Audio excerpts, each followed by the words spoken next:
I had to learn some pretty tough lessons these past 2 years as a creator and as a human. And if I had learned them earlier, I would have saved myself so much stress. So let me turn it around and hopefully save you some of that trouble. Now, if there's one thing I've understood in the last year is how much freedom actually means to me. And it's not just talking about the being your own boss kind of freedom. I mean, with time and creation, freedom of expression, freedom from fear, financial, professional, all the freedoms basically. But I want to really highlight it here because when you start your own business, it feels like freedom, but man, can it feel really empty and confined sometimes. Now, I suspect I have ADHD very strongly. In fact, I know everyone says that. If you met some of my friends from uni or high school, they'd probably tell you, yep, it's weird, she's only now figuring it out.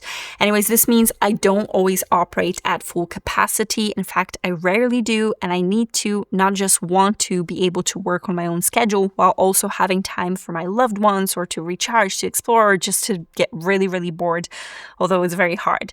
This is how I get back into it, get inspired, and when the best ideas come. So without time freedom, I'm lost, I'm burning out, and that sucks for creativity, which is why creative freedom is also so important. For me, it means following inspiration rather than just chasing what performs well. And trust me, I've been a victim of it, and I've not practiced what I preach, just being honest here. And that's why it's also crucial that you, as a creator, don't let others dictate what you create. Be it algorithms, we'll talk about it in a moment, the brands, your own fear of judgment or perfectionism, and yes, sometimes even your audience.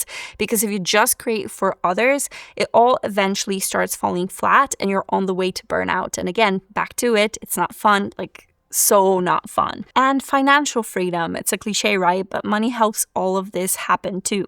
On the other side of this, there's panic, there's worry. Nothing messes up with creativity like financial stress. And I felt it firsthand around 2023, 2024 when I got hit by invalid traffic on YouTube. I might actually talk about it at some point because it's absolutely crazy. But there were other times too. It's how being freelance sometimes works. But it's not just about security and scarcity. It's also about thriving, and more money gives you more creative possibilities. You can produce more elaborate things or go big on collaborative projects. You can upgrade your gear. You get it. So that's what I've learned. If you don't protect your freedom, other people will shape your path for you. And sometimes you won't even notice it happening until you're in too deep. I've made choices that didn't align with me just to protect stuff I had already worked for. I've let the algorithm lead my content strategy, and every time it chipped away at my freedom. So now I'm reclaiming it. I'm saying no more, which is a struggle. I'm setting boundaries. I'm prioritizing clarity over comfort. If you're a creator, hear me out on this. Always prioritize what's right for you, no matter how glamorous or unglamorous something might make you look from the outside. Now, if I had $1 for every time a brand sent a really lovely sounding email with all the pretty words about how they value me, only to follow up with a lowball offer in the spirit of future partnership, I'd still be underpaid. And I'm not gonna lie, I fell for it. I may be naive, but I believed it was genuine, so I budged. And of course, that future partnership never came. The moment it really clicked for me was when another brand, one that actually valued me, when working towards a budget, offered an actual series of collaborations from the start. Individually, it was a lower rate, but combined, it made sense. No empty promises, no we'll see how this one goes, just a clear, structured partnership that makes sense financially and creatively for both. And this is when I realized if brands wanted to, they would. And clearly the right ones will. I just had proof. And I see this play out all the time, not just with me, with so many other creators. Lowball offers way below industry standard or frankly minimum wage, hidden contract clauses with perpetual rights, pushing for whitelisting without extra pay, late payments, the list goes on. Brands will cut costs anywhere they can, and unfortunately creators are often the easiest place to do that. And some brands literally bank on the fact that most creators are underpaid and desperate for opportunities. Just look at this. And I've seen it play out in real life. Brands running paid ads from creators' accounts without compensating them. Like, yes, you have a marketing budget to run ads, but no budget to pay creators for using your account, right?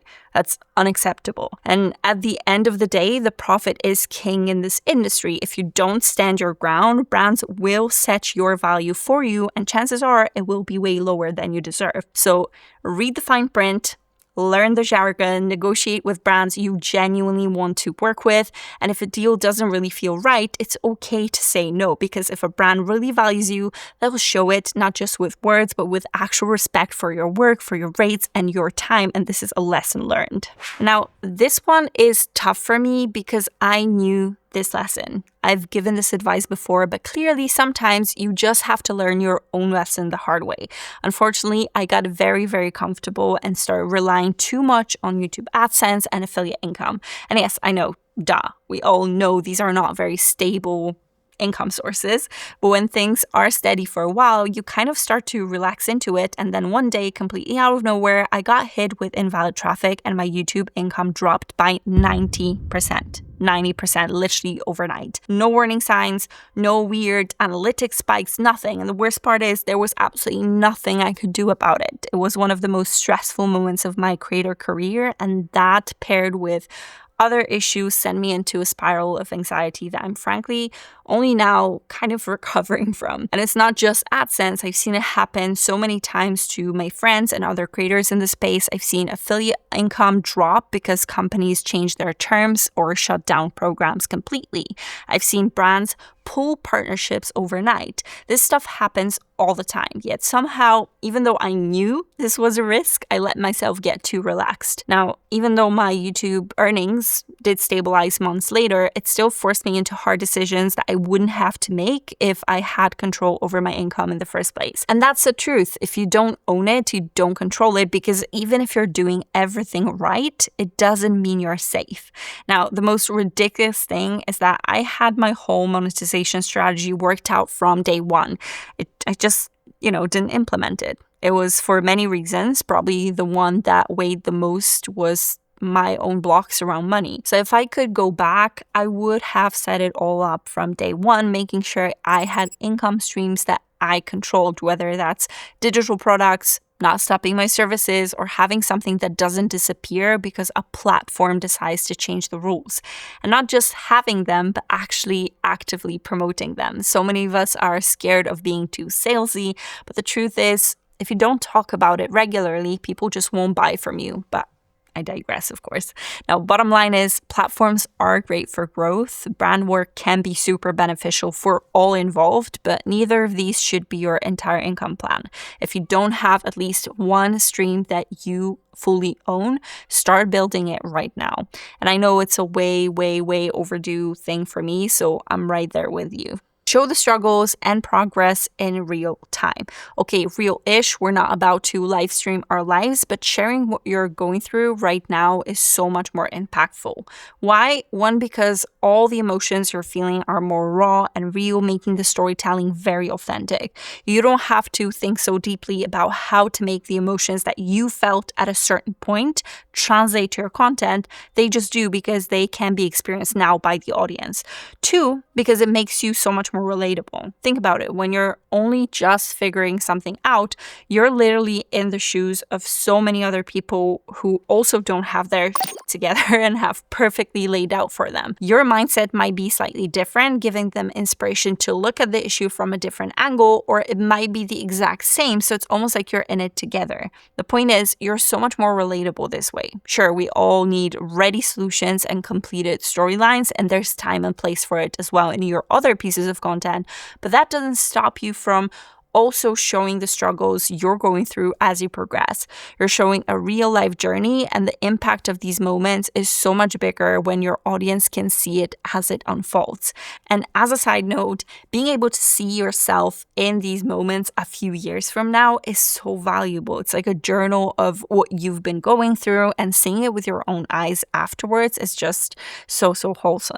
This is why I'm so sad that I've not been doing it since day one of my creative journey, and it's something that I definitely intend to do from this year onwards. Now, if there's one thing I'm taking in and acting upon this year, is not creating for the algorithm. Now, I never really only created for the algorithm, but I definitely let it dictate what I was talking about. And honestly, it worked. My tutorials and feature breakdowns performed well, so naturally I leaned into them. But over time, I started feeling creatively stuck. The real wake-up call happened when all my non-tutorial videos started flopping, not because they were bad, bad, but because I had trained the algorithm and kind of my audience too to expect a specific kind of content. I essentially built a box around myself without even realizing it. And that's why my motivation started really tanking. Creativity has always been my outlet, and suddenly I felt like I had none. I was already struggling with anxiety, and losing that spark frankly made me feel kind of worthless. And when you're already dealing with personal struggles, it's really hard to justify experimenting when you need your content to perform. So I kept playing it safe. I kept creating what worked, and even though it didn't fulfill me as much anymore, I just kept doing it. And I knew things had to change, so I went to therapy. I attended some fun events. I spent 2 months in Asia, and I barely posted. I just stepped away, and that break was everything that I really needed. And when I came back and finally got over the jet lag, I could feel that something finally shifted. I feel ready to create again, and most importantly, on my own terms. Now, I'm still going to make tutorials because I genuinely love them, but I also got back to sharing videos on marketing, on content creation, and even things like this video. And I know they don't perform as well yet, but I don't care. I know they serve a part of my audience that I really value. And if it helps or resonates with even one person, I feel like I've already fulfilled my mission. I see this all the time. Creators going viral for one thing and then feeling forced to repeat it forever. And while there's nothing wrong with doubling down on what works, the problem is when it's not what you actually want to be making. That's how people burn out, and they chase numbers, they lose their passion and end up quitting completely. So if you're feeling stuck right now or only just starting your journey with posting, yes, create for your audience, but make room for what excites you. Even if it's that 10% of what you share, that creative freedom is what keeps you going. It doesn't always have to perform. Sometimes it just has to matter to you. And because I've not done a video like this in 2 years, I have so much more to share, because even though it was a really, really hard time for me, I managed to have tons of aha moments and really hard truths I had to learn, not only when it comes to content, but also in life in general. So there's going to be a part 2 to this, since I just couldn't stop writing. So make sure you're subscribed if you want to see more, and I'll make sure to link it here. In the meantime, this is the video that YouTube thinks you should watch right now. So by all means, go ahead, and I really appreciate you being here.